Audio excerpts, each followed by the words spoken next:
ડભોઈ તાલુકાની 28 ગ્રામ પંચાયતો માટે આજે મતદાન યોજાયું હતું। ડભોઈ તાલુકામાં આજે 28 ગ્રામ પંચાયતો માટે મતદાન શાંતિપૂર્ણ અને ઉત્સાહભેર શરૂ થયું હતું। 3 વર્ષના વહીવટદારોના શાસનનો અંત આવતા નવા નેતૃત્વ માટે મતદારોમાં ખાસો ઉલ્લાસ જોવા મળ્યો હતો।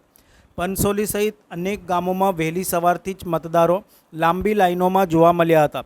લોકોએ મતદાનનો પ્રારંભ થતાં જ મતદાન મથકો ઉપર પહોંચીને પોતાના લોકશાહી હકને અદા કર્યો હતો।